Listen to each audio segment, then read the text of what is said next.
delivering health and care services. The report that we've done with, not for, but with Cheshire and Merseyside, we were commissioned by the ICS and the 9 directors of public health. And we're working with them to answer the question, how can ICSs work to address social determinants of health? And a big part of that is partnership working. In Greater Manchester, it was led very much from government, city, regional, local government. The health and care services were part of it, but the voluntary and community sector is key. I've had the police after me. Don't misunderstand that. They very keen to join in, and the police tend to approach this in a slightly different way. They say to me, we will be part of your network, not can we join, but we are joining your network. I guess they're used to being obeyed. The fire and rescue service, education, and now for the first time, business. Legal and General approached me and said, can we, in our core business, improve health and reduce health inequalities? And we adapted our thinking from anchor institutions to business, and we're adapting our thinking about business to anchor institutions. We said there are 3 core areas. First, you employ people. Everybody employed should have a real living wage. Everybody. Look at conditions of work, security of employment, all vitally important. Think about people working in social care and apply those same criteria. Everyone should have a real living wage. There should be security of employment, decent working conditions. The second is goods and services. And the third is the wider impact, as I say, like an anchor institution. And that means, and the NHS has been very good at this, that means thinking about the supply chain. We are talking to businesses and say, if you've contracted out services, does every employee in those contracted out businesses receive the real living wage? Is that a criterion that you could apply? So if you've contracted out cleaning services, do the cleaners in those contracted out services get a real living wage? The impact on the environment, on the local community. And we're really excited about this. It is, in a way, an experiment to ask if national policy is not going in a helpful direction, how much can be done at the city and regional level? And I mentioned all these different areas we're working in, and we wouldn't be doing it if we didn't think it was possible. I'm really looking forward to seeing your report, Andy, from GM. The indicators from Coventry, it's not a randomized controlled experiment, but they're moving in a good direction on key indicators. And as you know, for Greater Manchester, we've proposed 24 Marmot beacon indicators. We've got an overlap in Cheshire and Merseyside. So we need to set in place the proper monitoring framework so we can see that we're making a difference. But the really exciting thing for me is, firstly, inequality is right up there in a way that I've never seen it in all those years since I wrote my first papers in 1978 on the topic. I've never seen it like this before. It's right up there. And secondly, the openness of integrated care systems to address the social determinants of health and to say that improving population health is our core business, not only delivering best quality services. It's an exciting space, and this working at city and regional level gives us real opportunities. Thank you. Thanks very much indeed, Michael. Loads to pick up there, and we will in discussion. So we're aiming to open up discussion in about 10 minutes or so. But before we do, we want a perspective from more inside the system, if that makes sense. So Jackie is going to lead off for us. We're joined by Darren Banks from my part of the world, from Manchester Foundation Trust, and Roland Sinker from Cambridge University Hospitals NHS Foundation Trust. So I guess, Jackie, the question is, what can an ICS do to close health inequalities, and what might emerging best practice look like as we sort of go into our new world? And I'll hand over to you. Thank you. Thanks, Andy. And Michael, it was great to hear that introduction, because it really set the scene. And I'm super enthusiastic after 40 plus years in the NHS to finally see this at the top of the agenda. But if we go through the slides just quickly on some of the background here, I think integrated care systems, sorry, I'm not sure who's moving them on, but if we could move it on to the next one. Integrated care systems, I think, have got, I'm going to use a gardening analogy, in that they've got some big strategic responsibilities. They've only got 4 responsibilities, and many of them, most of them, are around inequalities. And, if they work really well, and they're all of different size, they will get fantastic ground cover and get the connectivity on the micro level work that needs to go on between partners. But what we wanted to do for this group, just for a few minutes, is actually talk about the role of, if I call them the super connectors, maybe the delphiniums or the alliums, if you're gardeners, of this connectivity around inequalities. And we think, the Shelford group are certainly part of that equation. And there are going to be, a couple of us speaking for a few minutes now. And the reason I think this is so powerful in terms of the Shelford group, you can see the turnover there in terms of the spend that we burn through. Actually, if we do that with an eye to thinking about our local economy or our regional economy, we can make a big difference, as you were saying, Andy. We employ 150,000 staff between us, and we've got coverage of over 50 million people that we do. So, and we've also got a mountain of, I'm going to call them sticky edges at strategic level, because we collaborate with the biggest universities often.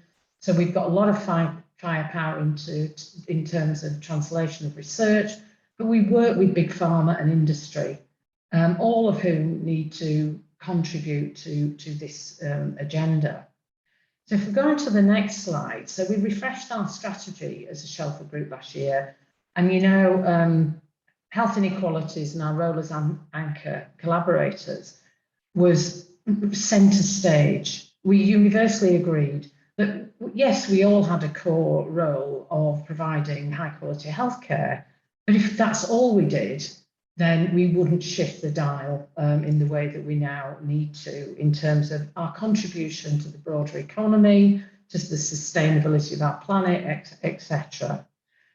So, I think it is scale, and I think it is the fact that we've got many more sticky edges than many district general hospitals can hope to have because of that. So I think our role is of national and international importance here.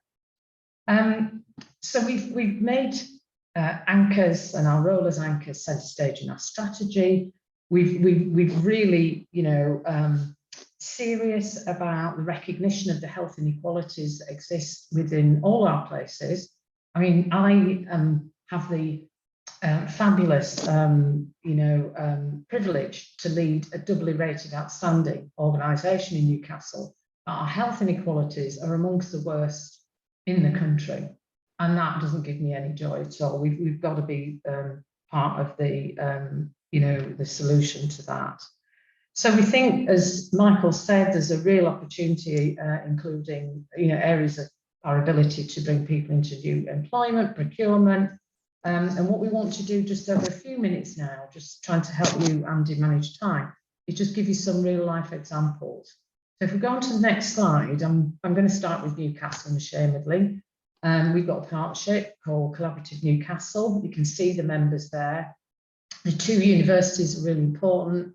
The City Council is centre stage, but we've also got mental health and social care, as well as Newcastle Hospital. The GP services are fully connected, and so is the voluntary sector, actually. But let's just talk about some live examples on the next slide. And I think this is actually in a few brief years. I look in awe, Andy, and I do that seriously at the work that you've achieved in Greater Manchester. We feel like we're at the foothills. But, you know, let's just look at a few of these examples. So we've got integrated service delivery. You know, we've got one team that's led actually by one of my directors at executive level, but there's also 7 neighbourhood teams really providing fantastic joined up services that we know are making a difference to not just health, the economic environment in those communities, but also well-being as well. We've done a lot of work investing in leadership. So we've got a programme that actually is underpinned and developed with Northumbria University, where we're learning to learn together. Because you might assume that all these sectors, because we've always worked in the same space, would understand what we're trying to do here. But my experience is we don't, and we've really got to work hard to do that.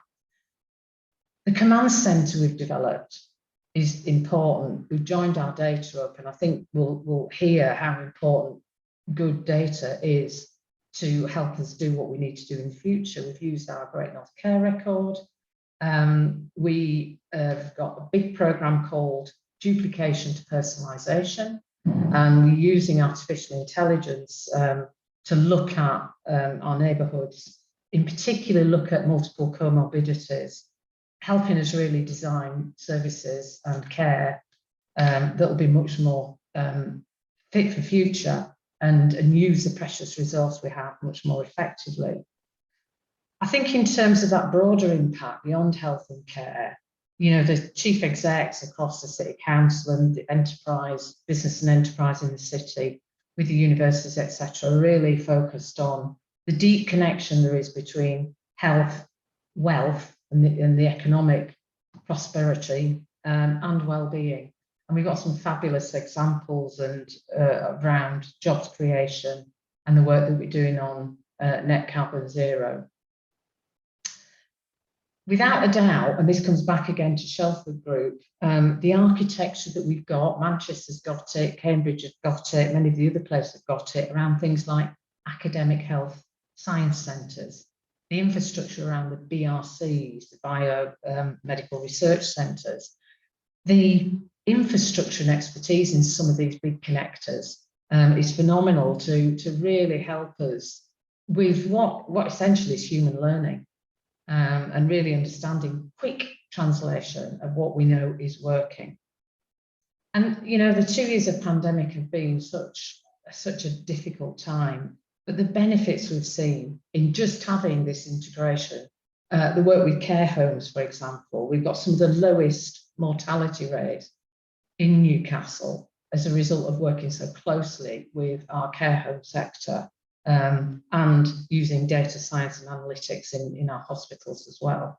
So I'm going to stop there because I'm conscious of time, but hopefully that gives you a little flavour of Newcastle. And I think, Roland, over to you. Lovely. Thank you so much, Jackie, and thank you, Andy and Michael, for your introductory remarks. So I'm going to cover 3 areas. I'm going to talk a bit about the ecosystem in Cambridge, the health and care ecosystem and the life sciences ecosystem. I'm then going to talk about how that fits into the Eastern region. And then, Jackie, very much like you, I'm going to talk about some of the very specific things that we are doing and believe we could do more of to help tackle health inequalities beyond just the health sphere. So first of all, if you like, Cambridge in context, 2 points to make on this slide. The first would be for the last, or really 3.5 years, the hospital chair and me as the chief executive have formally led our integrated care system as a teaching hospital. And our chair, Mike Moore, was the local authority chief executive in Suffolk and in Westminster. And that, I think, was one of the key drivers in enabling a big teaching hospital to build the right level of trust with the local authority, with community services, with social care, the third sector, and general practice, to really shift the focus of all of that coalition from 3 years ago to focus on the well-being of the citizen and the wider determinants of health, not to be an ivory tower teaching hospital. And what we were also very keen to do, and this is the second point on this page, is to leverage the Cambridge Life Sciences ecosystem to turn its attention to, yes, maintaining some of the really groundbreaking developments that we've seen from this ecosystem, 20 Nobel Prizes in life sciences since the year 2000, to improving the well-being of our population, really getting into the broader determinants of health, but also being able to intervene very early when people are poorly and to treat them in a very targeted way. So that, if you like, is the ethos of the Cambridge ecosystem for health and care and life sciences. And if we go to the next page, what we've also been doing over the last period is thinking very hard about what all of that means to the Eastern region, where we had some pretty challenging times, as did other parts of the country, in terms of outcomes as a result of the COVID-19 pandemic. And the sorts of things that we're thinking about here range from cross-learning as to how we can make sure that the very latest developments in things like cancer care can be made available in all of the Eastern region. So to give just one example, if you're a patient coming into Cambridge with breast cancer or likely breast cancer, we'll be sequencing that tumour. And in 40% of cases, we'll be changing your treatment materially, probably not giving you chemotherapy. That same opportunity needs to be made available in a structural way to Kings Lynn, Great Yarmouth, Ipswich and Colchester, and done in partnership. And secondly, what we're thinking very hard about doing is how can we collectively develop joint appointments between all of the hospitals in this region to give resilience and service and exciting jobs and developments in purely healthcare across the Eastern region. And if we then come to the last of my three slides, that's all very well at a strategic level. But if you're really getting into the sorts of areas that Michael was talking about, the wider determinants of health, I think absolutely work that Jackie's been talking about, and Darren, I know you'll pick up in relation to Manchester. Yes, procurement, yes, transport, yes, housing, but also what are we going to be doing about advanced manufacturing? So as genomics really takes off, we're going to be getting into proper cell and gene therapy, which requires manufacturing. That will not happen in Cambridge. It will happen in Stevenage and elsewhere in the Eastern region. And the other point I draw everyone's attention to here is, Jackie, the point you made around the number of people we employ. So in Cambridge, we pushed on, we have 450 apprentices in post, initially nurses, but now ranging across a very wide range of different skills. And the challenge that Stephen Barclay will lay down to us is, that's terrific. My constituents in Wisbech, facing real challenges, need to be on that programme in the same way that they can be in South Cambridgeshire. So I'll stop there and hand on to Darren. Thank you. Thanks, Roland. Darren, it's Andy just jumping in. I am keen to leave a couple of minutes for questions. So we don't want this to be a Manchester takeover completely, do we? But if I could just ask you to limit to 2 or 3 minutes, if that's okay. Apologies for doing that. Not a problem. And so I won't cover the ground that's already been covered. You can see on this slide, like Cambridge, Newcastle, Manchester Foundation Trust is a very, very large organisation, 10 hospitals across the city of Manchester. And on the right-hand side there, you can see some of the metrics that I think both Roland and Jackie have spoken about, but from a Manchester perspective, absolutely that purchasing power and the focus around how we respond to local SMEs and pay their invoices much more quickly, how we use our academic prowess and our scale to bring in inward investment, which also creates high value roles and jobs within the health economy, but then also how we bring forward those apprenticeships, the kickstart schemes, which we've got 53 individuals on there, and we've got 200 career ambassadors, which are members of our staff that go out to community centres and schools to advise about the kind of opportunities that can be there. But this, if I focus, Andy, just on North Manchester, and I know you're familiar with it, but perhaps not everybody else is. So the city of Manchester is fairly long and thin. At the southern tip, you've got the airport. In the centre, city centres, everybody does know. But if you just look on the right-hand side, the levels of deprivation facing North Manchester are incredibly chronic. The hospital at North Manchester is in Crumpsall. It sits within what is effectively the most deprived 10% within the country. And it's the only employer with more than 200 employees. There are 2,200 at North Manchester General, and a third of those live within 2.5 miles of the hospital. But only 25% of the salaries and wages actually come from that third. And what that's telling us is the higher you go up the salary scales, the less likely you are to live locally. And we want to reverse that because of all the implications of what Michael was talking about earlier. Next slide, please. So what we're doing is trying to, as the title of this, trying to use capital to change lives, and that's quite deliberately. So we could, on the North Manchester General site, which is old Victorian stock, Nightingale wards, difficulty with asbestos that we're trying to navigate around, we could just seek funding to rebuild a traditional district general hospital, of which it's an incredibly important one within the locality. What we're trying to do, and our plans are wedded and with the local authority and with some commercial partners, is to build a campus that sits in the community, that is accessed by the community. Yes, to deliver the best clinical services we can and standardization across the city to support all the residents. Equally, what we're trying to do is make sure that it contributes to our green ambitions as a city and the city region as well.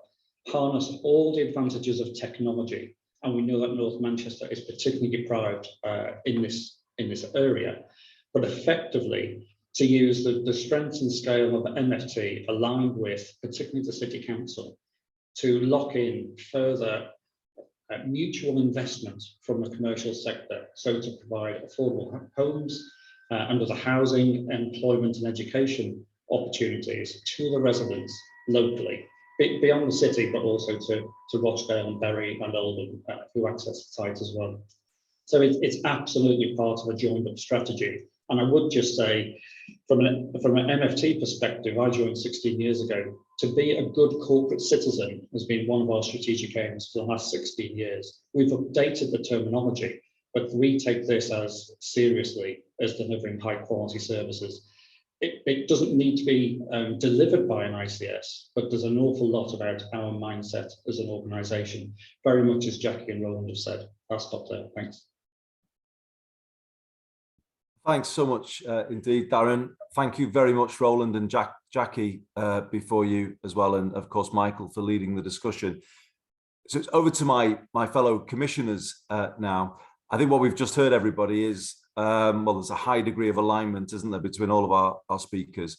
A sense that we're moving beyond the sort of institutional era that we've all lived through in the last couple of decades, more towards thinking about health, systems of health promotion, where we're across, where every lever at our disposal is being pulled to improve people's lives, people's jobs, people's prospects, and therefore people's health.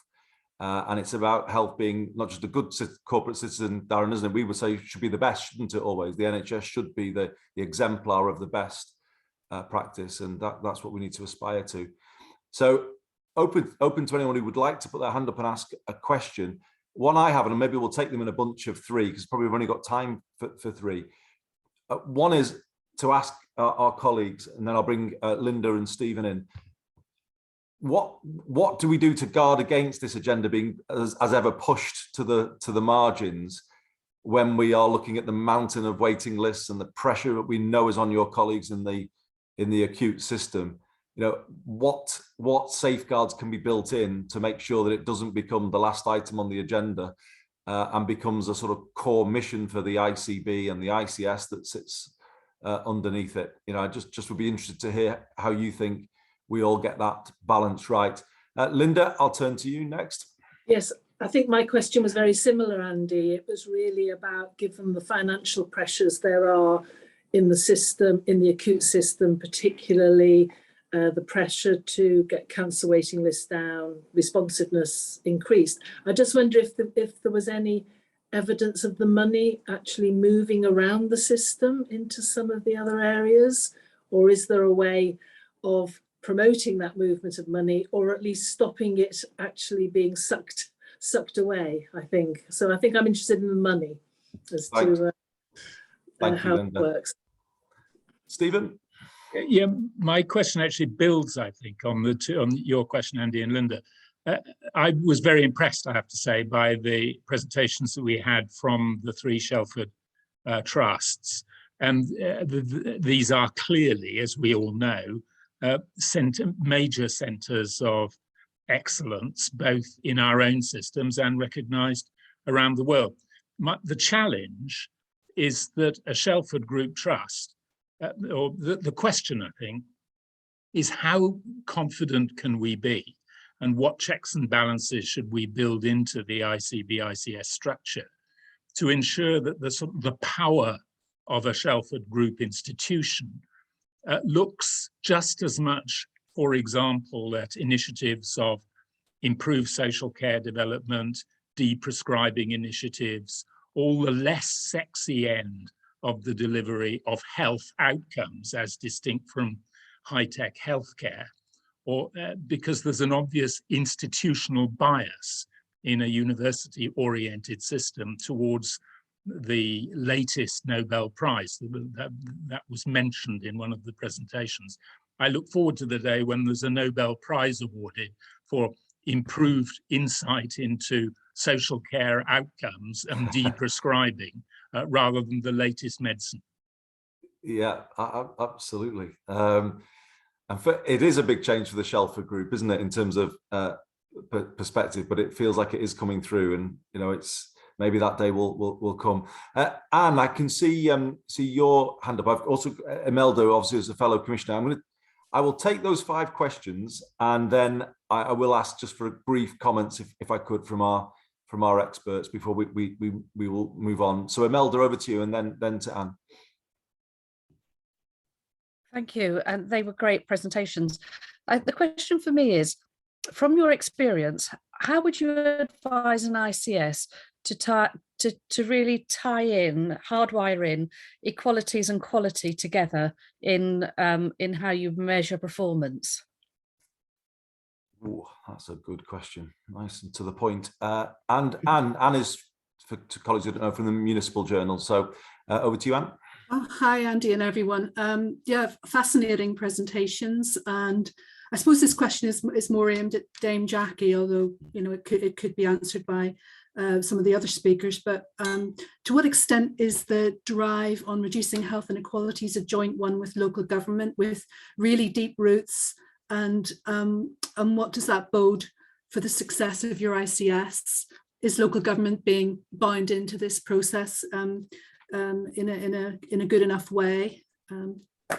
That's it. Big question. Good question.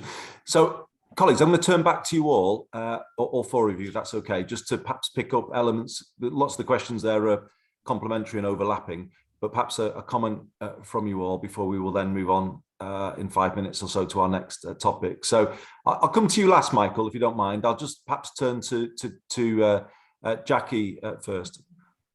Yeah, so just briefly then, I worry because, of course, the integrated care systems are so different. They're all different. The North East is large, 11 FTs, 13 local, government places. I do have a worry about some of those questions that were asked. The connection with local government, in my view, has got to be centre stage. And what do I think about the success of ICSs to make that happen? It's happening in Newcastle because of the deep trust and relationships that we built between the City Council and partners in Collaborative Newcastle. I think the jury's out a bit. I'm just going to be honest about how quickly we'll be able to do that over time. But to go to Stephen's point, I do think organisations like the Shelford Group can play a big part in turbocharging some of this work as the ICBs mature, because they will take time to mature. So perhaps I'll stop there, Andy. Yeah, I mean, some of the rigour that Shelford Group's brought to NHS internal performance over the years. It's interesting. Stephen's question is, could the same be brought to population health, social care? So that's interesting. If we can, encourage the group to obviously increasingly move in that direction, I think that would only be a good thing. Roland, could I tempt you to take on Imelda's really pretty tricky question? Was that the question around quality of access? And could I also just pick up on Stephen's question as well? Please. Imelda was quality and equality, I think, at the same time, if I've got that. Yes, yeah. Tying them together. Lovely. So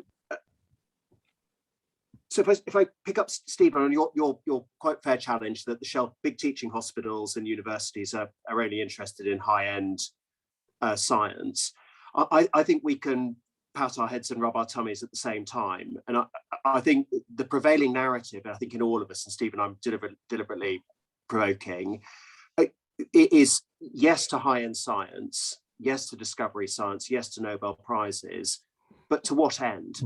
And I think what the reform agenda gives us around integrated care systems and the move to much more regional coordination, Andy and Darren, as we've heard about in Manchester, and Jackie in Newcastle, is the ability to tackle the really difficult question about how we deploy those developments across big populations.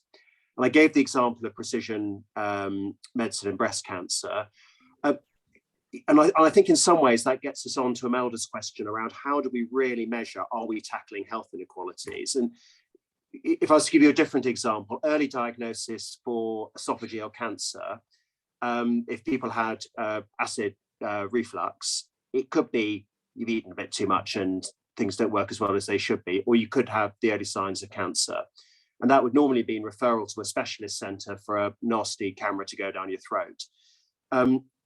What we're all now trying to do is to give people access through general practice to a pill on a string, quick diagnosis, pathology, and away we go. And Imelda, I think we should be measured as big regions on, are we rolling out those early interventions across, in our case, all of the 6 integrated care systems in the eastern region. So I think that the main piece here that we're trying, I think, to land is we're not just interested in the high end, what we're doing on our immediate hospitals. The real exam question for all of us is how do we get upstream, not just in tackling, if you like, prevention in health, but those much broader determinants. Andy, I'll hand back. Thanks a lot, Roland. Darren, could I tempt you to have a go at Linda's question about the money? How do we protect finance for some of the work on health inequalities, given the other pressures that you're under? Yes, so the NHS, as you know, has gone through a total upheaval in terms of its finance regime. So we've now got revenue capital envelopes, which pose some incredibly difficult challenges that we're going to have to work through collectively as an NHS and with local government. But the opportunity is also there to have some certainty of funding and to not have the payment by results or payment by activity. So I think actually it provides some opportunity. What I was going to say is that I think many of the Shelford organisations now, if not all, are vertically integrated organisations. And actually, so we deliver community services right across Manchester and Trafford, as well as secondary and tertiary services. So that ability is there to move money and move that upstream, which we've certainly done. And with risk pooling arrangements in place, we've definitely been able to see some of that movement of funds in order to just support getting upstream. So there are opportunities there. Well, one thing I was going to say, Andy, is just like Roland, I think we have to ensure a balance. So if I think about some of, and you'll know some of the individuals, but some of our clinicians working in the most highly specialised services are also the same clinicians that have developed initiatives like lung health checks, taking mobile scanners round to car parks in North Manchester, where the first national pilot took place, and finding patients who wouldn't have ever accessed GP services or anything else. And whilst we've got them, we're giving them dietary advice and a whole host of smoking advice and so on. So we have to, as a system, recognise that some of the, maybe not prejudices, but some of the preconceptions about Shelford organisations might not quite be there. I definitely think there's something around transparency. In the new code of governance that's being consulted upon at the moment, it's pushing towards having metrics presently reported through the board around inequalities. And then finally, the opportunity of provider collaboratives, either working within a locality or at that system level, and the transparency that we have across our organisations around access. That's driving, I think, some very, very collaborative working to the benefit of patients to equalise access arrangements. Thanks. Thanks, Darren. I think that last point that you make is so important in our context. I think we've been held back at times in the past by too much institutional friction, and I think we are moving towards a sense of a provider system now, aren't we? Which is much more collaborative in its feel, and I hope that really builds through the next era. Michael, if I could turn to you for the final word here, particularly picking up Anne's question. If you look at your marmot city regions, the relationship has to be a close one and a very kind of aligned relationship, doesn't it, between health and local government if you're to get anywhere on the agenda that you're putting forward. So Anne's question and your question, Andy, of how do you avoid getting this pushed to the margins are linked. And we talked, when I chaired the WHO Commission on Social Determinants of Health, we talked about the nutcracker. We need leadership from the top and we need community voices. The leadership from the top, from local government, as well as from ICSs, is absolutely key to avoid this vital agenda being pushed to the margins, saying that, yes, we've got to deal with the backlog. Yes, people need treatment, urgent, absolutely. But this is a vital agenda. We've pushed it to the side for too long, and that takes the leadership from the top. But what I've learned doing this work is we need the voices of the community as well. That's absolutely vital. A second point that I'd like to make, and it doesn't really relate to the question, but I should have made it before, which is it relates to levelling up. If by levelling up you mean the poorest left behind communities, we need to deal with those. Yeah, that would be very good. But as you know, Andy, and anyone who's ever seen me present a slide, the issue is the gradient. People, all of us below the very top, have worse health than those at the top.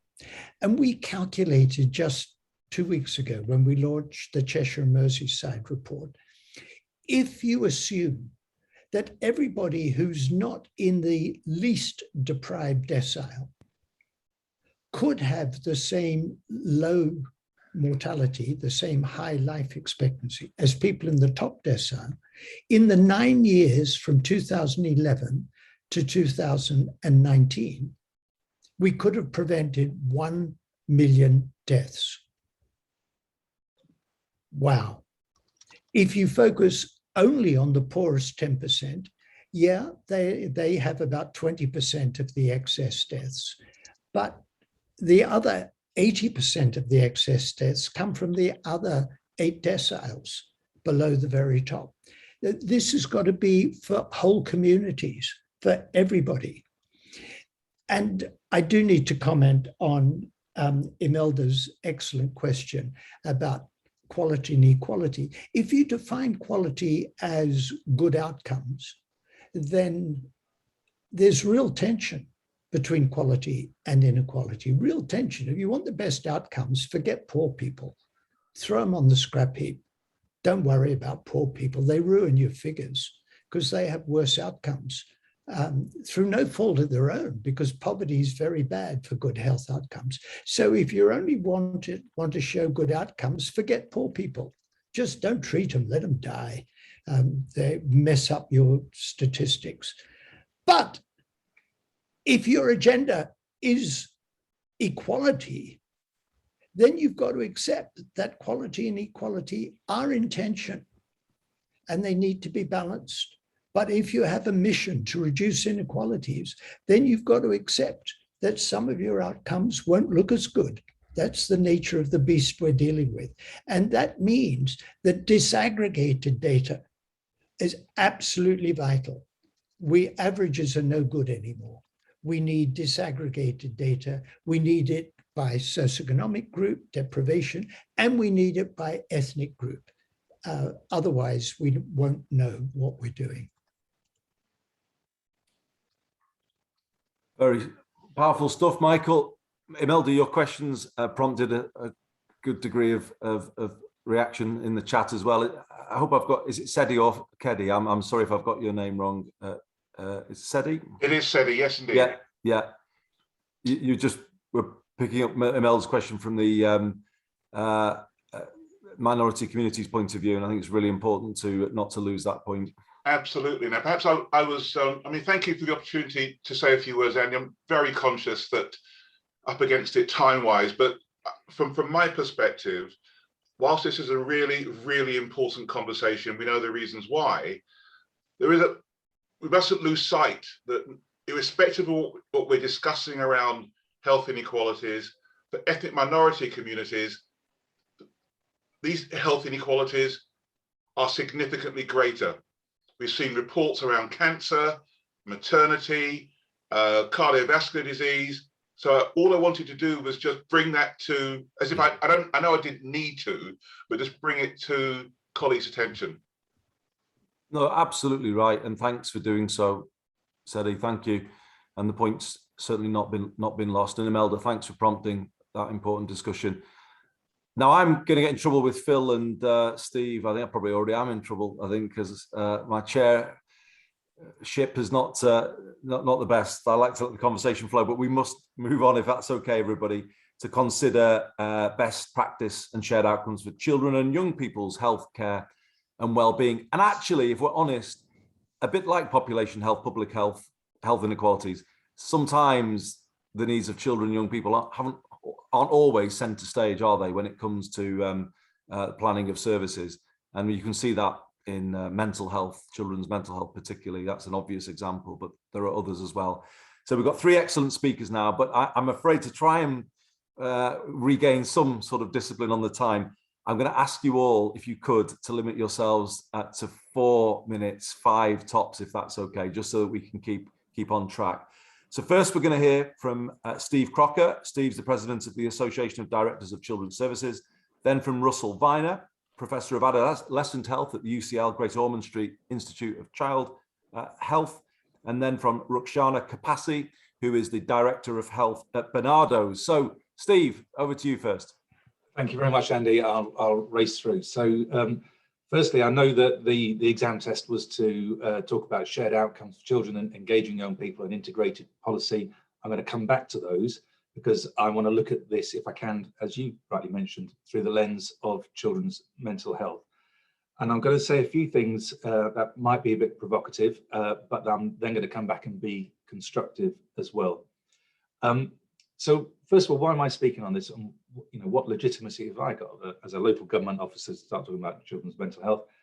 Well, the first thing is that as a director of children's services, we've got a duty to represent all children in our areas. And if I go and talk to any group of children, particularly teenagers, and ask them what is their top priority, they will, without exception almost, tell me that their top priority is around children's mental health. And the second reason I think I've got legitimacy is just, I want to show you 2 slides very quickly. Steve, if you wouldn't mind putting them up. I won't keep them up for long so that I can see you. This is the first slide. Is this publicly available information? So this is published in The Guardian the other week. Under 18s in touch or referred to CAMHS in the last 3 years. That's what that graph looks like. If I go into the next slide, this is the number of treatment days available to children and young people over the same, roughly the same period. You can see from 18-19 starts about halfway. So what's happening there? If we can take the slide down now, please, Steve, thank you.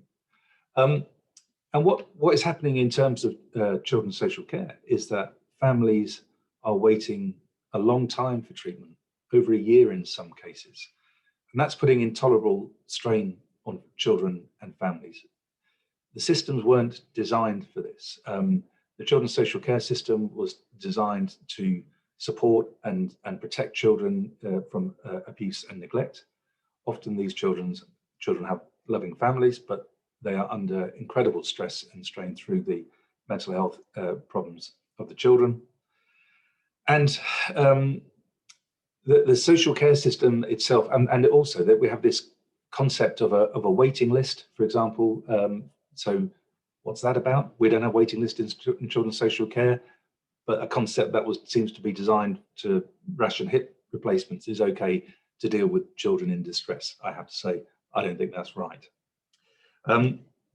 So we've got some problems here, I think, and those problems are now bleeding across into the children's social care system. We have a positive report from Josh McAllister that was produced just the other week, but there's a risk that that report sinks under the weight of the unmet mental health need. And within that, when I talk to directors of children's services, we don't understand why those treatment taps have been turned off. We don't understand this concept of a waiting list. We don't understand why the defined treatment boxes have got narrower and narrower, and why we are told that TF4 doesn't work in terms of treatment. Maybe it doesn't. So tell us what does. And when we get onto that, and this is where I start to be constructive, don't worry. We're going to start, we need to have a conversation. So who does what in this world? Too often what we find is that the clinical concept doesn't work for children, they wait too long or whatever, and they end up in our system. And it's sort of over to you, children's social care. And that's a sort of tacit recognition of what happens rather than an active desire to actually do something about it and have ambition to treat children's mental well-being. There are some positive steps. With the school, 35% of schools having a mental health support team is okay. I'm disappointed that that is the extent of government ambition. I think 35% is not an ambition. I think 100% should be an ambition. Similarly, the NHS has a treatment target of 35% of children being treated for diagnosed mental illness in the community. So what happens to the other 65% then, particularly as we don't seem to have any hospital beds? I think I know what happens to those children, but I don't think it's the right thing. So moving on to the conversation that we need to have. We need to have a conversation together between local government and between the NHS. What can we do together? What works? What doesn't work? How can we help each other to get to the right support to the right families at the right time? How do we commission those placements for the most severely distressed children? We know the system isn't working. I don't think we need any more evidence. We've got it all in front of us. So when we come to the exam question, the shared outcomes for children, yes, we can talk about shared outcomes on a whole range of issues, including obesity, etc. But if we can't get mental health right, we might as well forget the rest. So I think that should be right up there as the primary indicator.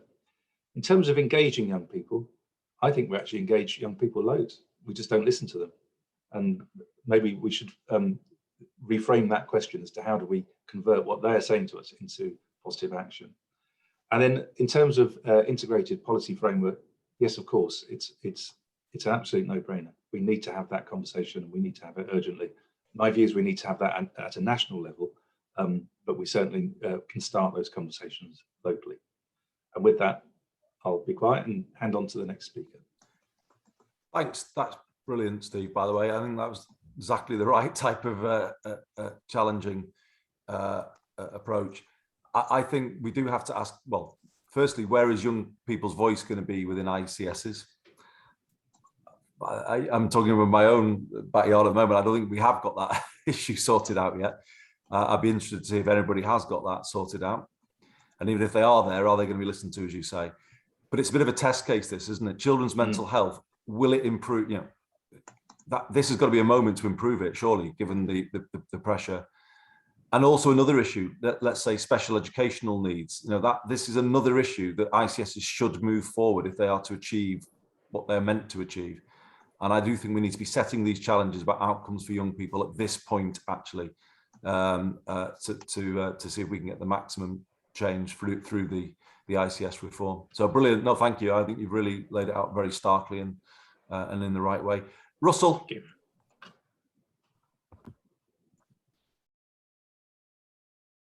I don't think you're on mute, Russell, but we can't hear you.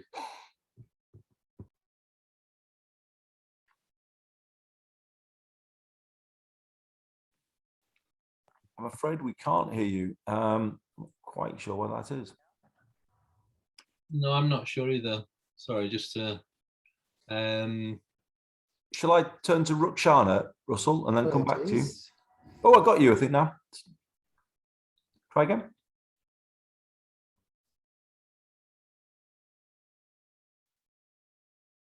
Can you hear me? We got you. Well done. I'm sorry, I don't know what that was about. Apologies. I think I shall be brief. I think I'm speaking to you in part because of my academic roles and because of my role on the Transformation Board for Children and Young People. Before the long-term plan, children and young people were essentially nowhere in integrated care in this country. Integrated care was largely focused on the elderly, and almost none of the systems that have been developed had any concept of integrated care for children. Some did, Manchester, for example.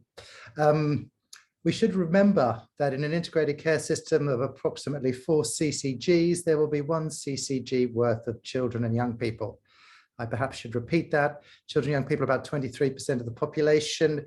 Which of the ICSs ever spends that amount of time on children? Well, you may say, of course, burden is much lower, and that's true. But children and young people account for about 8 to 10% of total burden of disease in this country.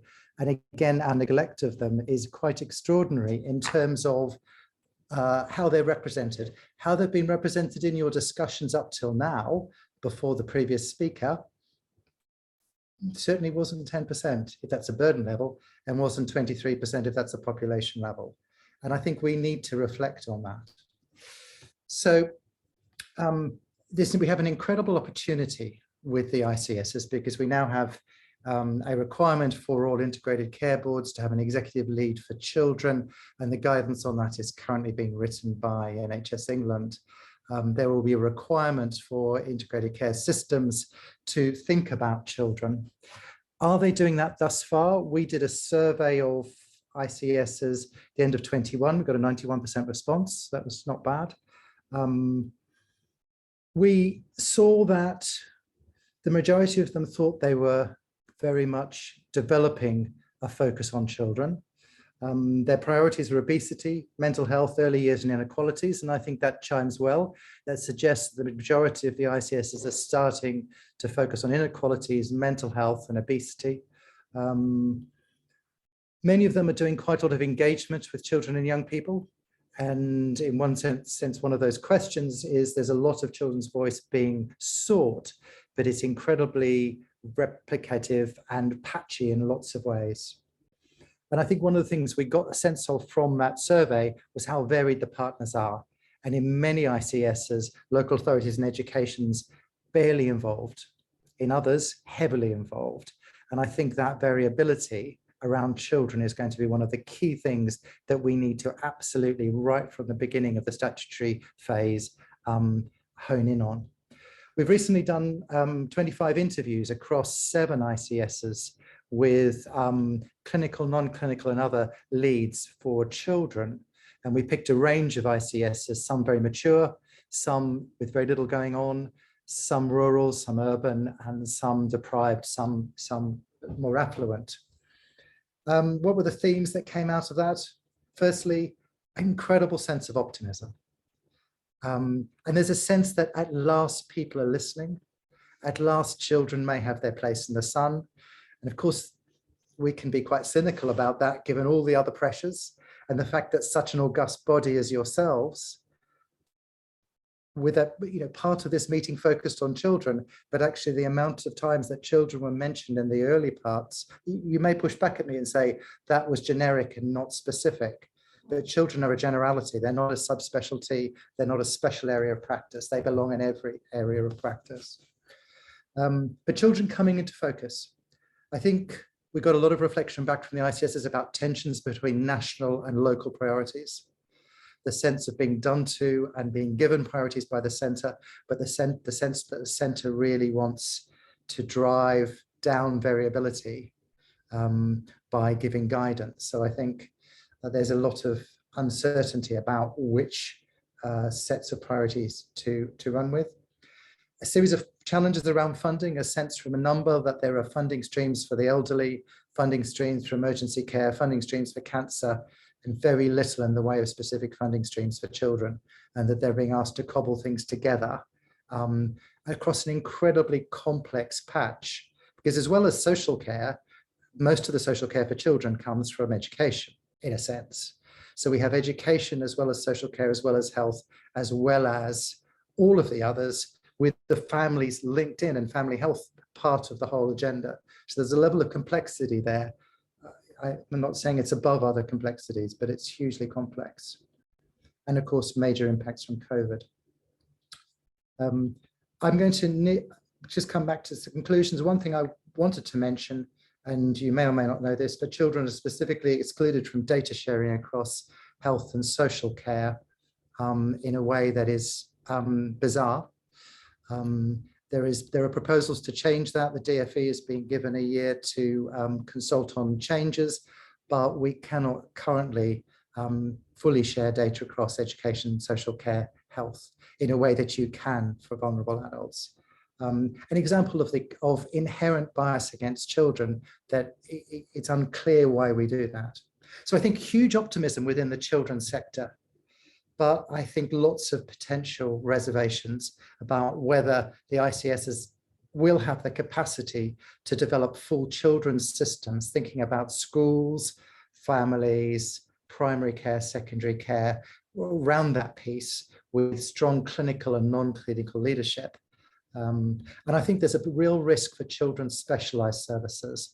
As we move to what I absolutely support as place-based services, children's highly specialist services are the population level needed to support them is so large that no ICS can actually support them in a very, very strong way.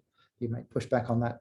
And there is a question about whether we need something different for highly specialised services for children, and I'll stop there. Oh, voice, children's voice. I believe we should, we need to think about how they're fully represented on ICSs, whether beneficiary trustees and NEDs actually should be thought of in trusts and more broadly. Over. Thanks a lot, Russell. It was very much, very clear what you've said to us, but I don't think anybody can disagree.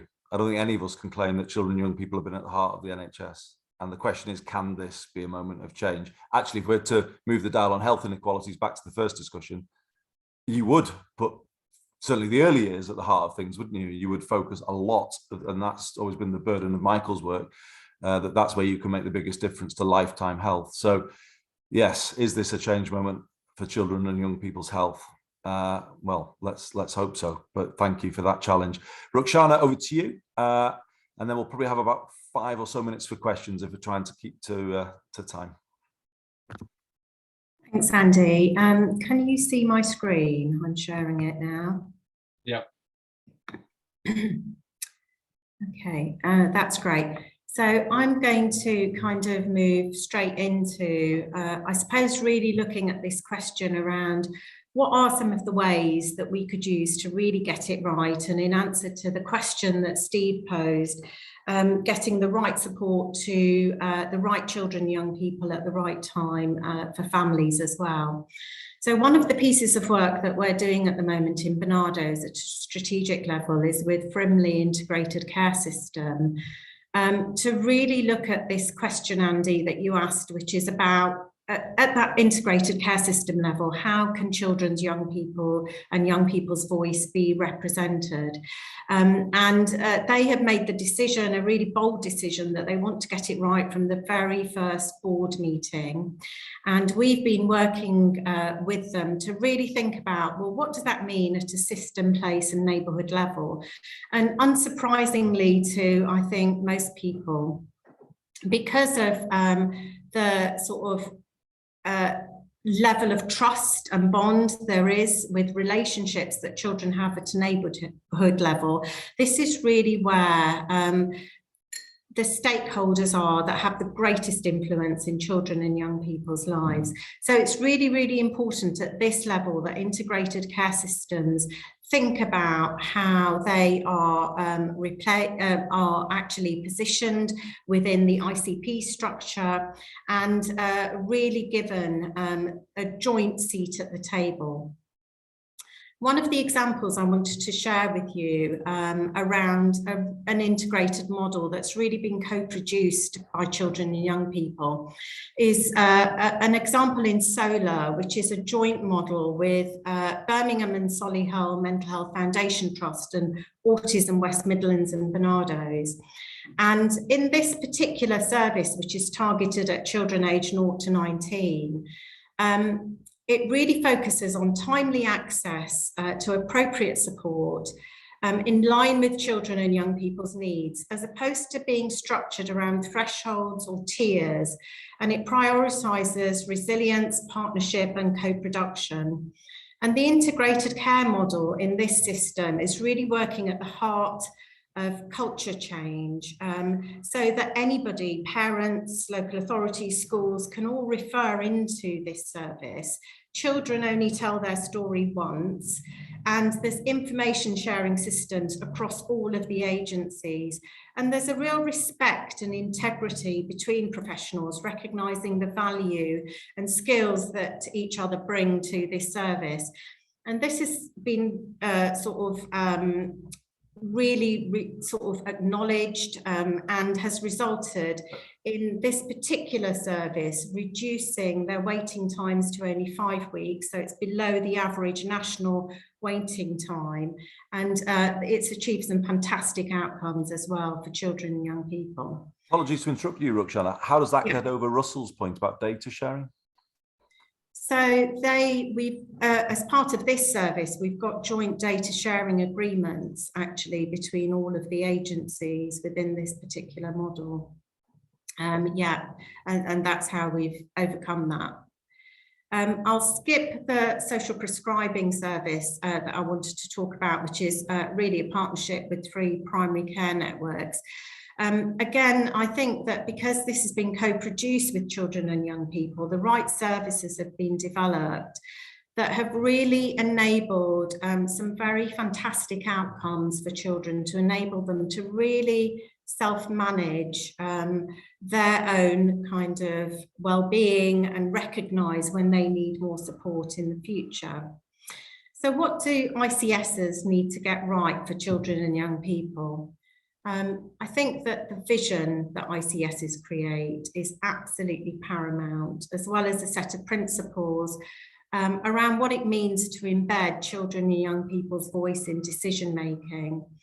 And I think the other key area for ICSs to address is the twin challenges of health creation and service integration and optimisation.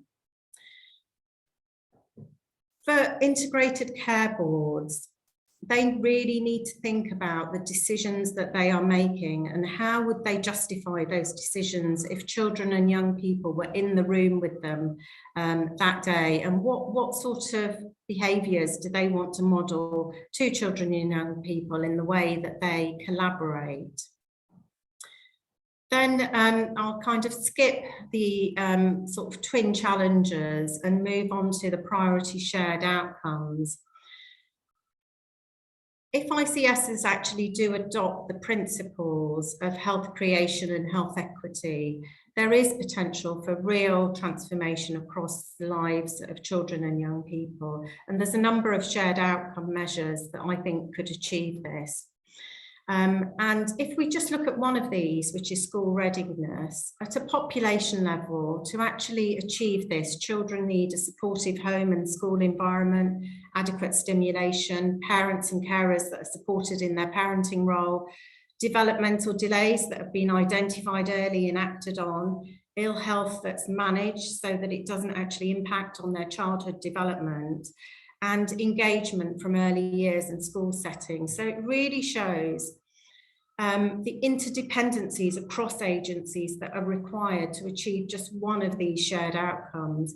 But we need to think about, how do we measure this when things are going well as when things are not going so well? So just to conclude then, I think that my final reflection is that there is a huge opportunity, but it really needs to be underpinned by clear measures for assessing success and outcomes. And the larger ICS geography and population should allow systems for more effective commissioning of rarer health needs, but also allow us to tackle inequalities more robustly by taking intersectionality into account, as well as shared circumstances. And we know that funding is going to be a sticky issue. So issues of pooled budgets need to be addressed head on, quickly determining what is at systems level versus place and neighbourhood level. I think the methods that are adopted to engage children and young people can be considered an intervention in themselves, because they build self-esteem and agency. And other system enablers that I think are really key are data infrastructure. The delays to the e-Red Book rollout and the update to the Child Health Information System need to be urgently addressed if we're really going to think about digital solutions for children and young people. And it's important that we're really bold with our new approaches that we take.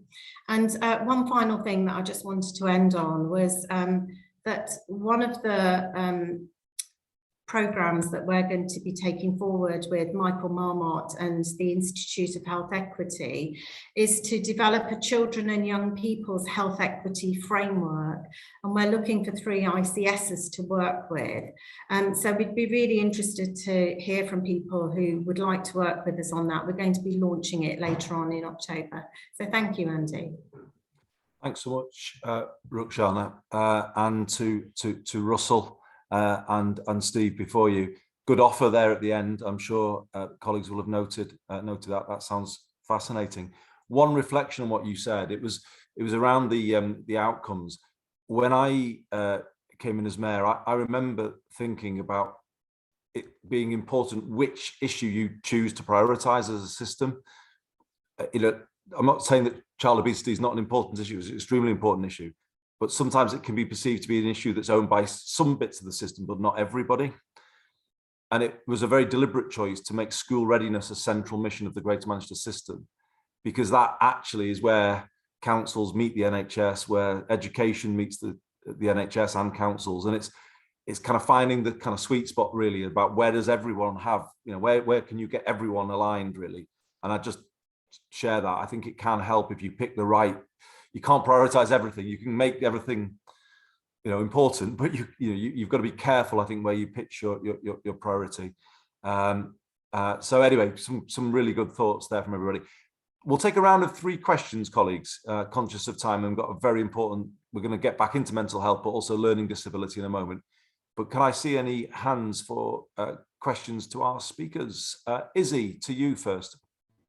I've put sort of quite a bit into chat, Andy, about this, but CAMHS has been an issue that, frankly, we have failed children on for far, far, far too long.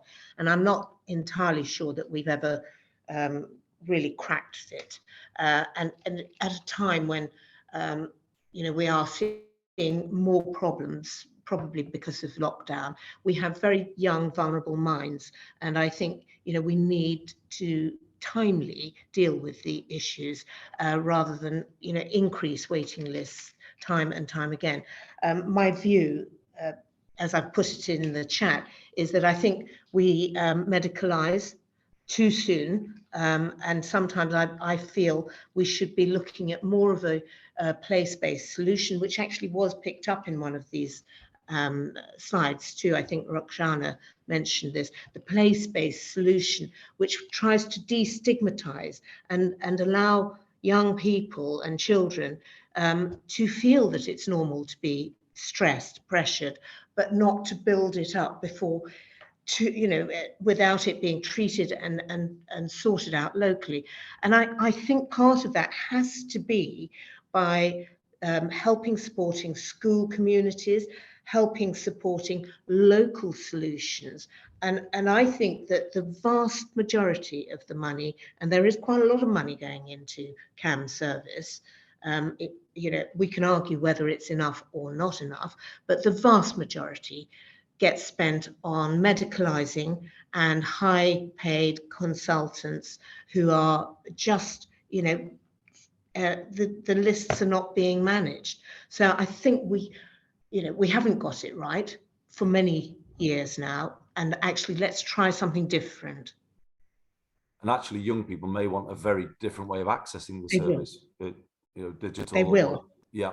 I don't think we have got the balance right, Izzy, between statutory services on the one hand, which dominate and can be quite lengthy in terms of the waiting times, as you say, and informal, everyday, ongoing, simple to access, informal, non-statutory support. And I just think that's a real challenge. We need to rethink that, I think, if we're to help young people through what are really tough times for them. But thank you.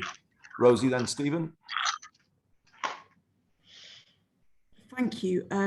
This is obviously a very big topic, and there's a lot more I could say about this, but I'm just going to stick to a really brief question. How can we ensure that ICS is building on the work that's already going on at place level, rather than duplicating or conflicting with it? And how do we ensure that ICS is adding to that place-based existing work? Definitely. Really, we're thinking a lot about that in Greater Manchester. Thanks, Rosie. Stephen? Thank you. Briefly declaring an interest, I've just actually stepped down, but I've been for some years a trustee of Place to Be, which is a mental health charity working in schools and in school communities with families trying to avoid exactly the thing that Izzy was describing, which is the over-medicalisation, supporting people in normal life rather than encouraging them or providing means for withdrawing from it. And the answer, or part of the answer, this is a huge topic, as Rosie said, but part of the answer to this, I think, needs to be to engage education properly into this process. The ICSs they're seen as NHS organisations in too many places. Getting local authorities as equal partners is difficult enough, so, as we've discussed in the Commission before.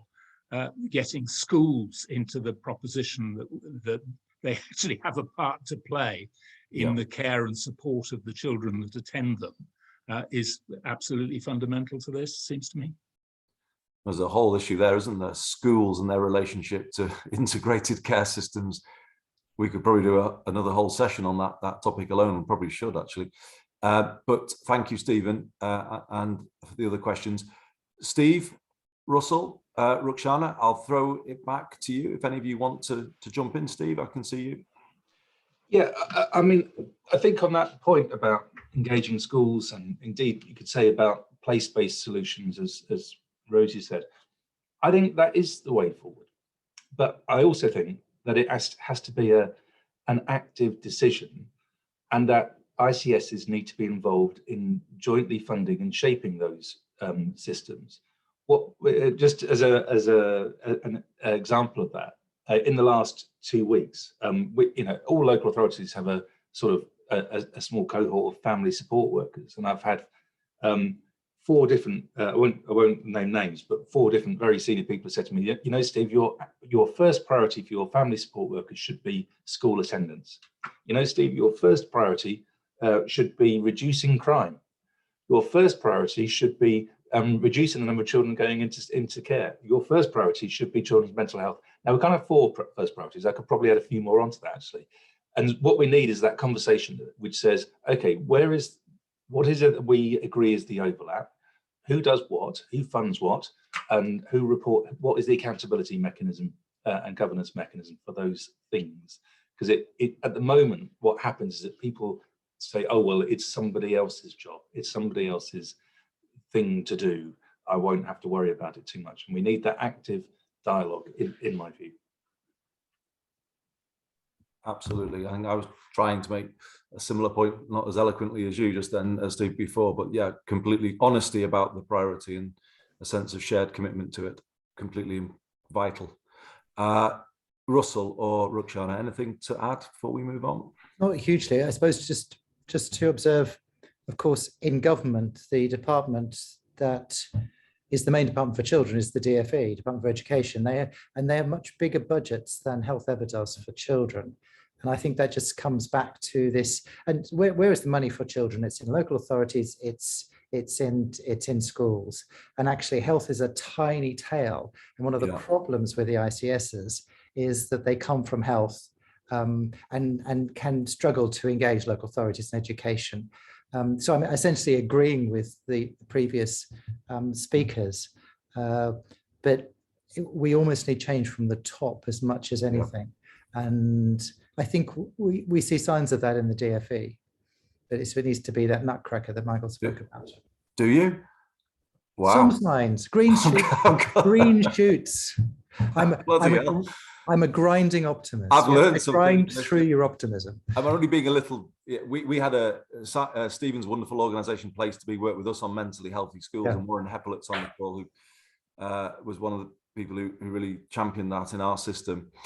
I think we still feel that the DFE are not in a place-based whole child approach, and if there are green shoots, great, but they need to grow quite quickly. Is what I would say. I agree. They need to get themselves in a place-based kind of mentality. But Rukhsana, anything to? I was just going to add that I think those accountability conversations are key, joined up with those budget conversations as well, because what we are seeing at the moment within the system, and this relates both to the VCSE sector but also to community health trusts, is that they are picking up the pieces around children and young people, particularly who are in that kind of crisis mode. So this is really important that we really think about that, and that ICSs really think about not just the acute settings as well and the hospitals in terms of where that money is flowing, but the community setting as well within healthcare, but also within the VCSE sector. Absolutely. Well, thanks everyone. That's been really great discussion. Phil, are you wanting to prolong? I know we must go on to the next section. So a very quick point about education. The fact that children and young people weren't a part of the original bill to set up ICSs and it came in as a result of a Lord's amendment, I think has illustrated two things. One, the total lack of engagement of the Department for Education in the whole process of setting up ICSs. And secondly, now the absolute urgent need to address how do we engage with schools and academies? How do we have a policy framework which includes education? How do we actually make the children element that pivot ICSs to think children in a way that our speakers have been talking about? I just think that is a big, big task that we're only at the foothills of starting to do, Andy. Yeah, absolutely. And the fact that it came via a Lord's amendment makes Russell's point, doesn't it? And it's kind of still not at the heart of the system, is it? It's kind of, it's coming in, but but we can do it, and this is the purpose of having this discussion today. We can, as the builders of these ICSs, make these changes. So you've given us lots to think about there today. Thanks very much, Steve, Russell and Rukhsana, and all of your questions. And I've just about managed to preserve the best part of half an hour for the third area of conversation, which is critically important. We've touched on it to a degree already. Developing ICS best practices in mental health services, but also in support for people with learning disabilities. So, got three speakers to follow now. David Weaver, who's president of the British Association for Counselling and Psychotherapy, Jackie O'Sullivan and Chiara Lawrence, who is the big plan engagement lead for MenCap. Jackie's the director responsible at MenCap, and then Claire Bruin, I hope I've got your name right there, Claire, who is the Care and Health Improvement Advisor for the LGA, who will speak as well on learning disability issues. So let's crack straight on. David, over to you. Thank you very much, Andy. Thank you very much. And really grateful for the opportunity to speak on the issues highlighted in the HDC briefing paper on improving mental health services and the need for integrated care systems to help build true parity of esteem between mental and physical health. And I note, and the conversation has taken place around inequalities and addressing that, which has prevented so many people and communities getting the talking therapy support they need and deserve, is also a key tenet. I suppose my central argument is that we urgently need a mental health system fit for the post-pandemic 21st century. And ICSs have a really critical role to play in addressing this. Indeed, much of the current system, particularly for mild to moderate need, was designed around 15 years ago to meet very different circumstances. So we need earlier and more accessible interventions to help address mental health problems becoming more severe and to reduce the need for more costly and intensive interventions, such as detention under the Mental Health Act. And this is really an important opportunity to tackle the injustices that are prevalent within mental health services and to reflect on the findings of recent research that we commissioned as BACP on addressing systemic racism in the mental health and counselling services. Indeed, I was at a meeting just yesterday, just talking about mental health with a mixed group of ethnicities within there. And what they were talking about in terms of their experience of mental health was more likely to be restrained, detained, or sectioned when they come in contact within the mental health system. So this conversation that we're having around addressing those inequalities for different communities and their different experiences is so important. So I'm going to be reflecting on evidence that we're hearing from our practitioner members and services who have worked at the front line of the pandemic, alongside the views of the often marginalized service users. Now, I note the point that Michael made earlier around the importance of leadership, but also the importance of listening to communities, and I would say service users within that context as well.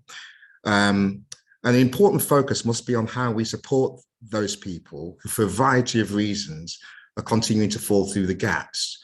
Because whilst there are clearly challenges and opportunities for ICSs in this space, it's important to note that the journey to achieve meaningful change, it has to have pace, but it must be evolution, not revolution, where we need to build consensus for a range of local partners. The IAPS program has undoubtedly increased access to psychological therapies for many people since its launch in 2006. However, it's lacked the reach required to meet growing levels of post-pandemic need and to meet the needs of all communities. For example, data from IAPS shows that Black and ethnic minority communities are less likely to use IAPS services, complete treatment, and reliably improve and or achieve full recovery. So part of the challenge for IAPS is that there are thresholds in the clinical complexity it is commissioned to tackle. And that's a problem for IAPS services because they are left in part between a rock and a hard place. On the one hand, they aren't commissioned to help people who fall outside of their clinical boundaries. But on the other hand, practitioners feel a sense of responsibility to help the service user in front of them. You can understand that. And that often results in either service users unsuitable for their IAPS approach being held in service because there's no other service to refer on to, or instead service users are discharged from IAPS services and fall into a gap of unmet need. So in addition, whilst IAPS undoubtedly has a place in the package of psychological therapy services available to the public, their recovery rate targets, 50% recovery, clearly show that it doesn't and isn't designed to meet the needs of all service users.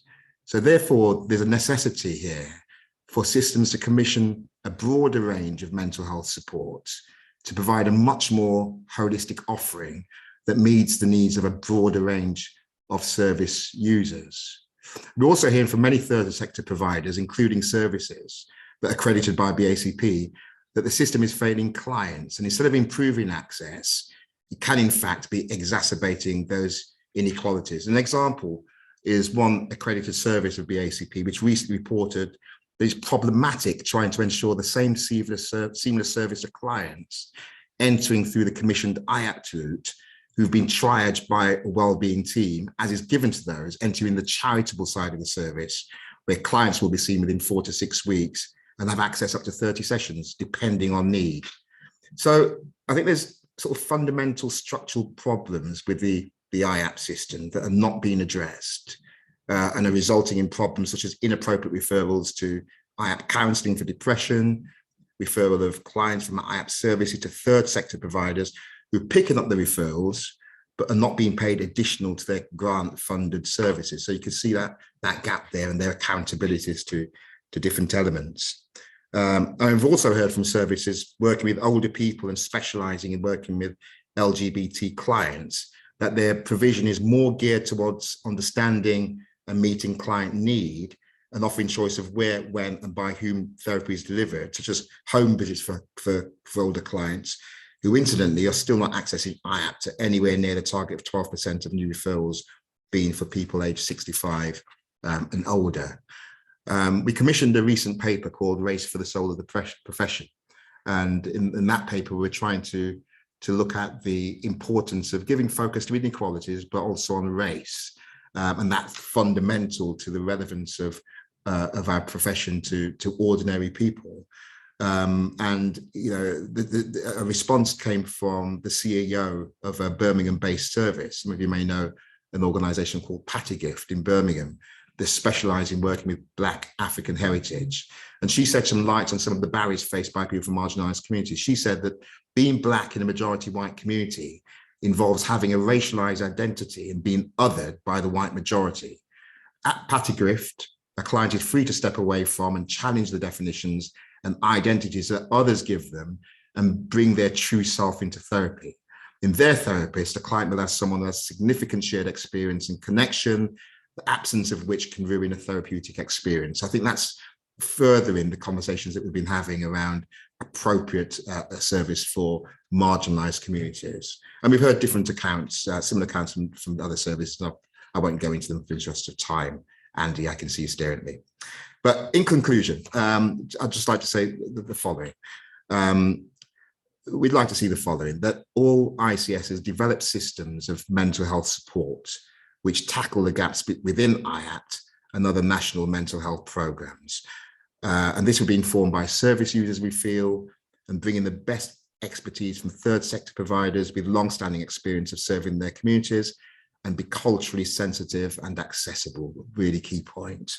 In terms of other measures in the paper, we welcome the range of proposals highlighted and fully support the central call on ICSs to work towards securing greater parity of esteem between physical and mental health. We'd like to see greater equality between the experience of users of mental health services from across different communities. And we don't want a deja vu experience because, you know, we've been having these conversations for a while, isn't it? So I think the conversation that we're having about what's the difference that will make the difference is so key. Representation is important, and we fully support the call for mental health representation on the ICS board and ICS partnership, as well as playing a major role in place-based partnerships and neighbourhood networks. On recruitment and resourcing, we support the Royal College of Psychiatrists' call for a fully funded mental health recovery plan, backed by a long-term workforce plan with a commitment that everyone with a mental illness can get the help they need when they need it.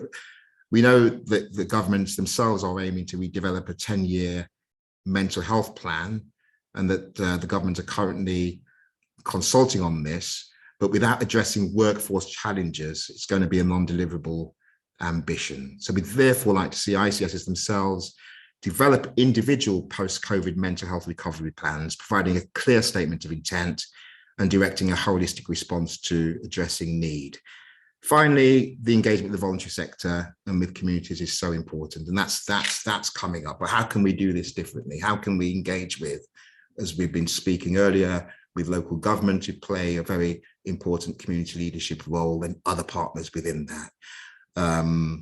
We're told that ICSs are demonstrating good awareness of the importance and value of the sector, and that flexibility and innovation that comes with that is part of that. But in other cases, this engagement with the voluntary sector is not happening as it should. So I think we need to give some attention to that as well. Much more than I could say, but I think I should stop at this point and just thank you for the opportunity. Look forward to the discussion that follows. Thank you very much. No, thanks very much indeed, David. Very clear calls there. And if we're ever to put mental health at the heart of the system, then, well, this is the moment, isn't it? You know, because it is, I would say, the defining health issue of our times now. And it kind of underplays everything else, doesn't it, really, in terms of poor physical health often comes from, starts with poor mental health. And I think this is the moment to recognise that. And I think that's come through this call very clearly today.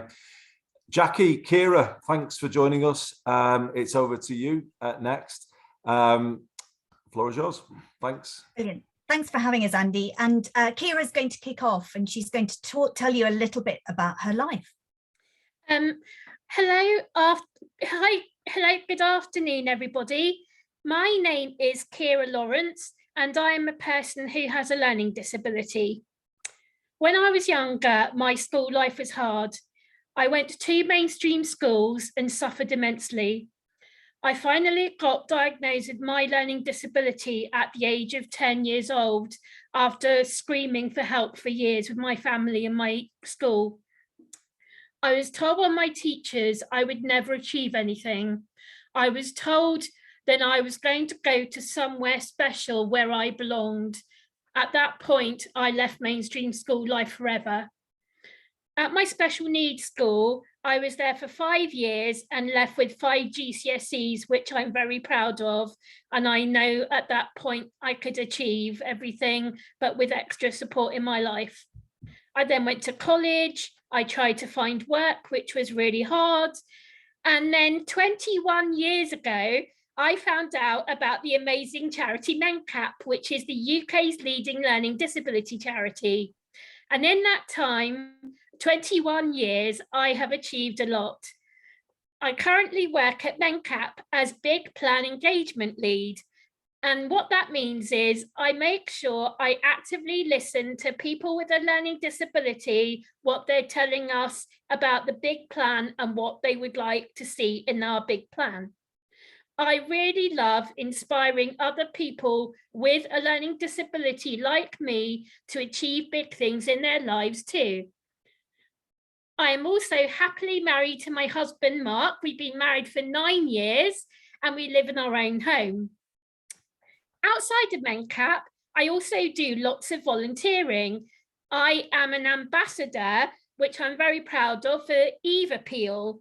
The Eve Appeal is a gynae cancer awareness charity, and I am an ambassador for their Get Lippy campaign. I also have a variety of brilliant volunteer roles with other organisations too. I would say them all, but I'd be here till midnight. I have also my own online Spotify podcast called Kira's Pink Sparkle Podcast that aims to raise awareness of learning disability. Some guests I've had so far have been Baroness Tanny Gray-Thompson, who's a great friend of mine, Channel 4 News presenter Krishnan Guru Murthy, and former Paralympian Anne Wafula Strike. And I've had many more, but I'd be here till midnight if I was to name them all. Okay. We are really relying on you to help make a big, big difference for people with a learning disability. I'm only one person with a learning disability, but there are so many more people with a learning disability out there who don't have a voice like me, who aren't so lucky. So please, please, please make sure you consider people with a learning disability in your plans, in your work, and make sure that they are heard and given the right support, because they're human people like you, like me, but they just need a bit of extra support to achieve the big things in life that they want to do. Thank you. Brilliant. Thank you, Kira. Thank you very much. And the point of Kira telling you about this is that she is a brilliant example of what people with a learning disability can achieve with the right support.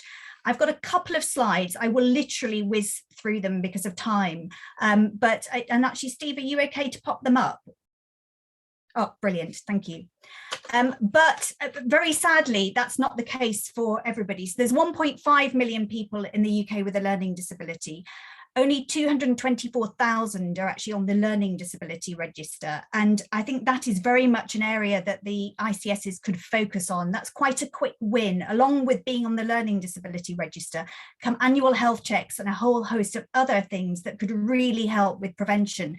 I was going to say that a really quick win would be to get everybody transitioned seamlessly from education onto the learning disability register, because we know that transition to adulthood is actually a point where people drop off.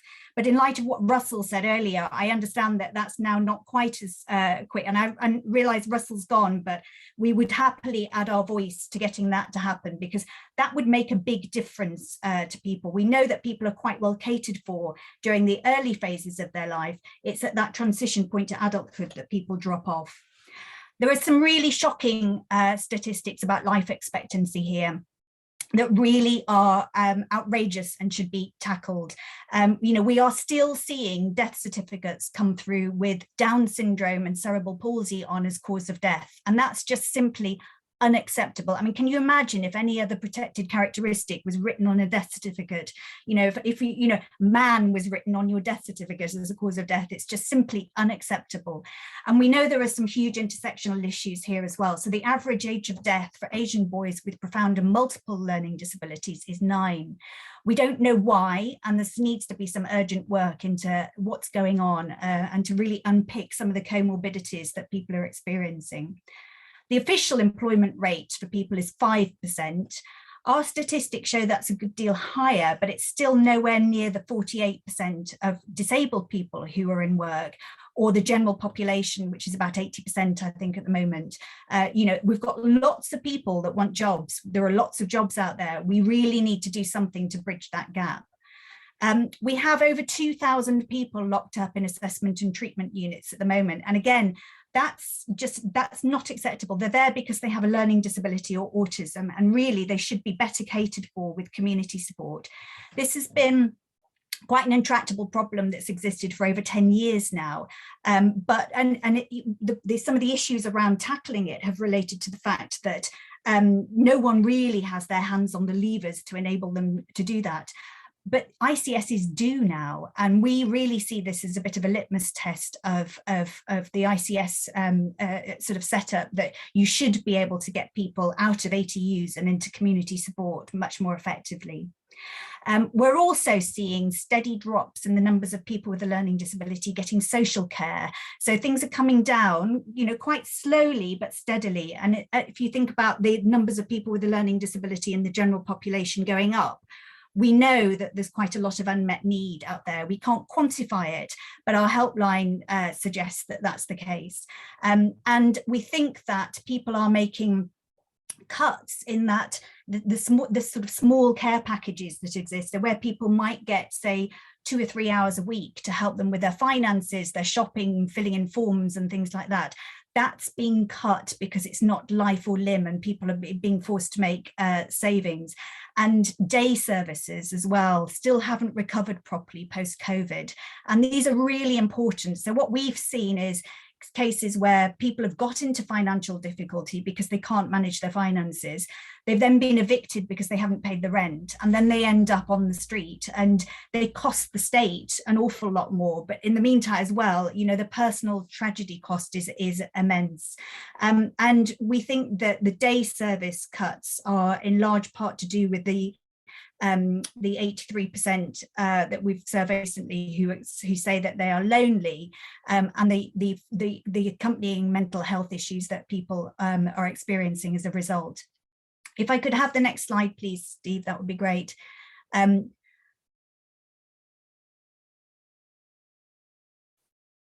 won't dwell too much on this because I've covered quite a bit of it already, but again, due to an Lord's amendment, there is a requirement for each ICS to have a lead on learning disability and autism.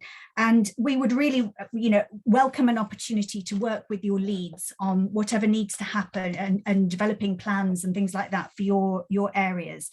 Inclusion is so important, and simply having somebody on your board from a patient association or from a voluntary service association isn't really going to cut it. What people need to do is actually go out and talk to people with a learning disability in communities. And again, just an offer for you, if anyone's having difficulty getting hold of, we have a network of 300 plus local partners and lots of self-advocate groups who campaign on health. So if you don't know who to talk to, then please do get in touch.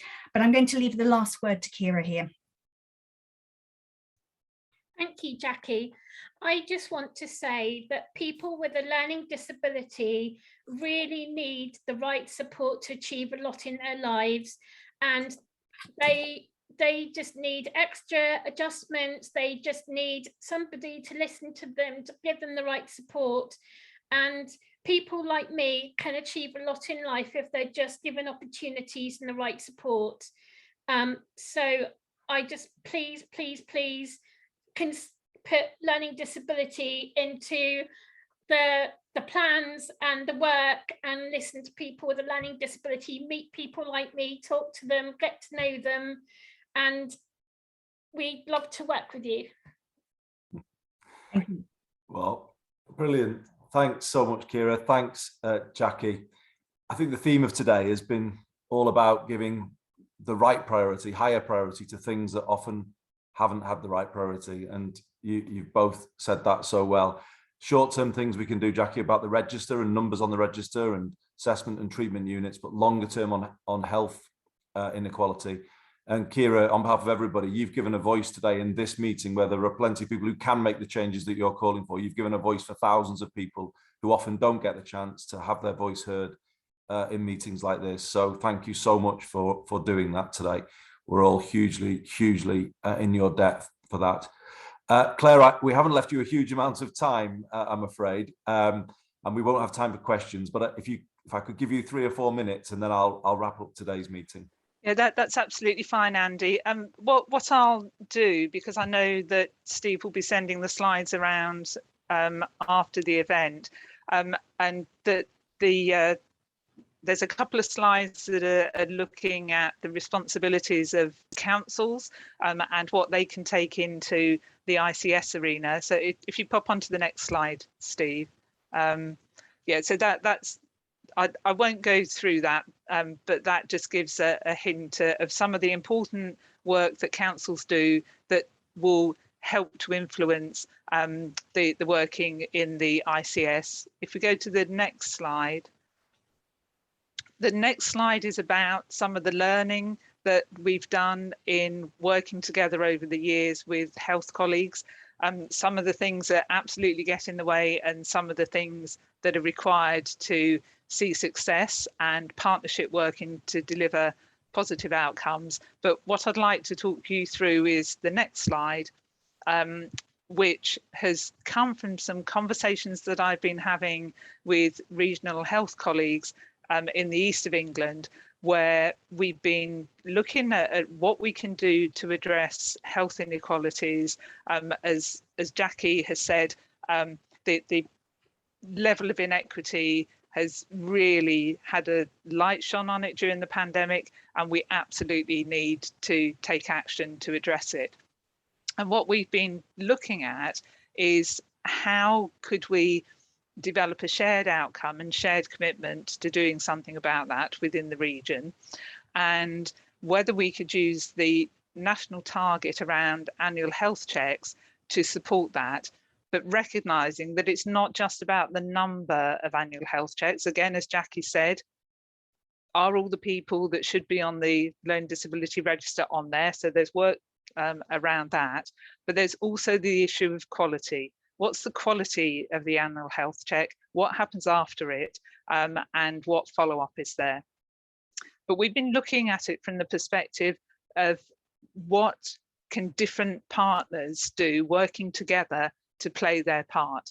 And from councils, we know that they could build expectations around annual health checks into contracts, ensuring that providers support people to go to the annual health checks, and that they identify reasonable adjustments. Providers would need to commit to that contractual arrangement and accept that they will be monitored on that by councils. We felt that specialist community health teams could support providers, people with learning disabilities and families to recognise and communicate the reasonable adjustments to other health staff, in particular GPs and their surgery staff. The GPs have a clear responsibility to invite people to the annual health check and to think about those reasonable adjustments. But they also need to be providing a health action plan. And this is really critical. we're hearing lots of reports that people don't get the health action plan following the annual health check. And that is critical in ensuring that there's a commitment to any follow-up referrals that might be needed and any timely treatment. And our view was that the ICB board member for learning disabilities and autism could play a really key part in delivering the quantity and the quality around this, and could well be asking for reports to monitor both the delivery and the impact of annual health checks and the health action plans. So I'm conscious of the time, so I'll leave it there. But I think, as Jackie said, that learning disability lead on the ICB is going to be critical, and we do need to find ways to influence them in how they behave within the board and the responsibilities that they take on. Thanks so much, Claire. Yeah, and it needs to be more than just a lead. It needs to be a decision maker, doesn't it? Somebody with authority in the system, if we're to move things in the way that our speakers today have called for. So that is, I mean, it's the right challenge to be putting out there at the end of this meeting today. So thanks to you again, Ciara, to you, Jackie, and David. I think that is all we've got time for today. But I think the importance of this meeting for me has been putting the spotlight very firmly on things that too often are on the fringes of the health and care system. And I feel if we continue to build the conversation in the way that we've done today, we can make this a moment of change. But it will only, if we're all inventing the wheel on our own, with and some doing it well and some not, and I think that's come through today, then we won't make this the moment of change it needs to be. And I think, Phil and Steve, this is where the Commission comes in, isn't it? I think this is going to have to meet through this period, to follow up on these issues. And we do need, I would say, follow-up sessions to what we've discussed today. We can't leave this hanging. We will need to come back to this, I think, in 6 months, 9 months, a year, to see where we are and to what extent we've seen real change come through with the ICS reform. Anything from you, Phil? Steve? No, just thank you very much, Annie, for chairing. Can I say thanks to all those presenters? It was very good having the voice of someone with lived experience of care as part of this, and that's something for the future we're going to work on as well, and need to make sure that is part of our plans. And I think we're just at the start of a really exciting, I like the word optimism that's come through a lot. Even though it looks tough out there, there's people want to do this stuff and want to get it right, and I think that's what we've got to build on, make it happen. Now, Ciara, everyone on this call is too old to even know what Spotify is, so I hope the link you've put in the chat doesn't just completely fall on deaf ears. No, not all of us, Andy. Even so, basically, it's on all good podcast apps. So it's also on Apple Podcasts. It's on the internet. If you just Google Ciara's Pink Podcast or Ciara's Pink Sparkle Podcast, you'll find it. It's on Spotify. It's on all good online apps, podcast apps as well. So you'll find it. Well, thanks. They're more podcast people definitely than Spotify people, I think. So they'll find it. They'll find it. But yeah, I'm getting rightly challenged now from the youthful commissioners on the Health Devolution Commission. So thank you so much, everybody. Really, really great session this afternoon, talking about things that need to be talked about so much more. And let's turn it into some action. That's what we've got to do. So with that, we'll look forward to your report, Steve, Phil, that will come out of this, and we will follow up this conversation at some point. See you. Okay, everybody. Thanks for your time. Thank you. Bye. Bye. Thank you. Cheers, everyone. All the best. Bye bye.